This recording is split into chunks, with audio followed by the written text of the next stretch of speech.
আসসালামু আলাইকুম। বাংলাদেশের অন্তত ১৯টি বিশ্ববিদ্যালয়ে ভর্তিতে বিশেষ সুবিধা পাবে গত জুলাই এবং আগস্টে কোটা বিরোধী আন্দোলনে নিহত এবং আহতদের পরিবারের সদস্যরা। সম্প্রতি গুচ্ছ পরীক্ষা সমন্বয়ক যে কমিটি, সে কমিটি একটি প্রজ্ঞাপন জারি করেছে এবং তারা বলছেন যে সরকারের একটি প্রজ্ঞাপন রয়েছে যে তাদেরকে বিশেষ সুবিধা দেওয়ার জন্য। সেই প্রজ্ঞাপনের আলোকেই বিশ্ববিদ্যালয়ে গুচ্ছ পরীক্ষা, ভর্তি পরীক্ষা যেটি নেওয়া হবে, সেখানেও প্রজ্ঞাপন দিয়ে জারি করা হয়েছে যে জুলাই আগস্টে যে সকল আন্দোলনের কর্মীরা নিহত হয়েছেন এবং আহত হয়েছেন তাদের পরিবারের সদস্যরা এই ভর্তিতে বিশেষ সুবিধা পাবে। তবে কত শতাংশ বা কত পার্সেন্ট তারা এই সুবিধা পাবে সেটি স্পষ্ট করা হয়নি। এ বিষয়ে সাংবাদিকদেরকে গুচ্ছ ভর্তি পরীক্ষার যিনি সমন্বয়ক, তিনি বলেছেন যে এটি এবছরই শুধু প্রযোজ্য হবে, পরবর্তীতে আর এই সুযোগ থাকবে না। তবে এ নিয়ে আমরা দেখছি যে সামাজিক যোগাযোগ মাধ্যম ফেসবুক এবং ইউটিউবে যথেষ্ট আলোচনা, সমালোচনা, যুক্তি এবং পাল্টা যুক্তি হচ্ছে যে এই সিদ্ধান্ত যে গুচ্ছ পরীক্ষায় কোটা দেওয়া, বিশেষ সুবিধা দেওয়া, এটি গত জুলাই এবং আগস্টের যে আন্দোলন, সেই স্পিরিটের সঙ্গে স্ববিরোধী একটি সিদ্ধান্ত নেওয়া হয়েছে। অর্থাৎ তখন আন্দোলনটি হয়েছিল বৈষম্যের বিরুদ্ধে এবং বৈষম্য এবং এই কোটার বিরুদ্ধে যে আন্দোলনটি হয়েছিল, সেই আন্দোলনে যারা নিহত এবং আহত হয়েছে তাদেরকে যদি আবার এই বিশেষ সুযোগ বা সুবিধা দেওয়া হয়, তাহলে সেই যে জুলাই এবং আগস্টের যে স্পিরিট, সেটিতে সঙ্গে এটি কনফ্লিক্ট করে এবং এই সিদ্ধান্ত আসলে তার সঙ্গে যায় না। আমি ফেসবুকে অসংখ্য মানুষকে এ বিষয়ে প্রতিক্রিয়া ব্যক্ত করতে দেখেছি, তারা স্ট্যাটাস দিচ্ছেন এবং গণমাধ্যমের যে নিউজগুলো হয়েছে বা প্রতিবেদনগুলো ছাপা হয়েছে, প্রকাশিত হয়েছে, সেগুলোর কমেন্টস বক্সে এবং নিচে, অর্থাৎ নিউজের নিচে অসংখ্য মানুষ এ বিষয়ে বক্তব্য দিয়েছে, মতামত দিয়েছে এবং তারা বলছেন যে যে কোটার বিরুদ্ধে এত আন্দোলন হলো, এত মানুষ প্রাণ দিল, সেই কোটায় যদি আবার থাকে তাহলে এই আন্দোলন, এই সংগ্রাম, এই লড়াই, এই প্রাণহানি, এটা আসলে বিষয়টি কেমন হচ্ছে, এইগুলোই প্রশ্ন করছে মানুষ। আপনারা জানেন যে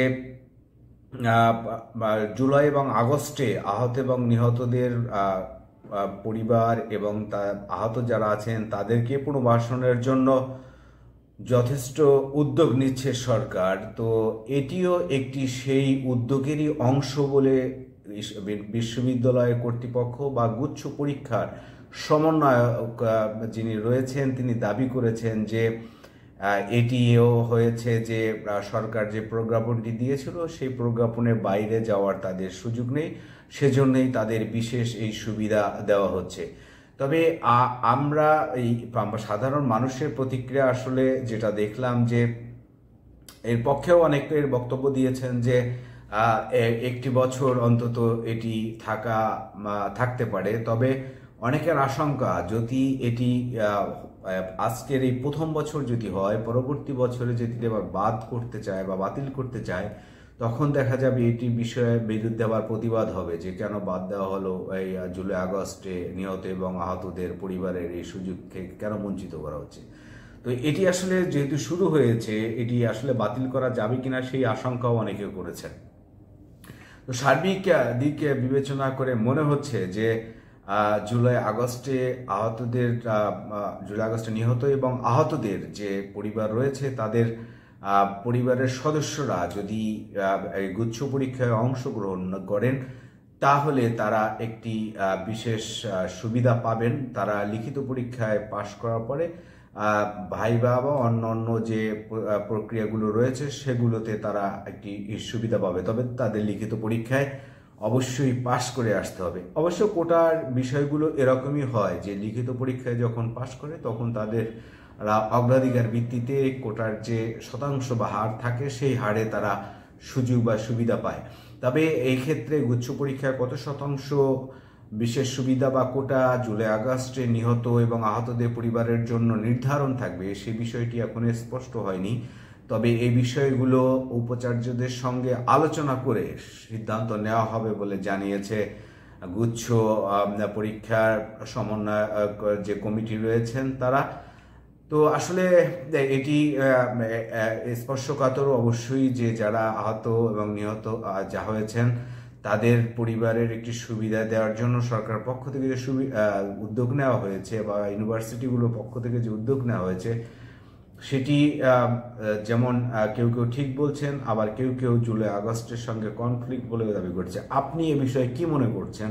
আপনি আপনার মন্তব্য জানাতে পারেন কমেন্টস বক্সে, এবং আপনি আপনার যে কোনো গঠনমূলক সমালোচনাকে স্বাগত জানাচ্ছি। এবং এটি আসলে ভবিষ্যতে এই বিষয়টি বা গুচ্ছ পরীক্ষায় অংশগ্রহণ অন্যান্য যে চাকরি ক্ষেত্রে রয়েছে সেগুলোতেও বিশেষ সুবিধা তারা পাবে কিনা সেগুলো এখন আলোচনা হচ্ছে। তো এই সার্বিক বিষয়ে আপনি কি মনে করছেন সে বিষয়ে আপনি মন্তব্য করতে পারেন কমেন্টস বক্সে। আজকের এ পর্যন্তই, ভালো থাকুন, আল্লাহ হাফেজ।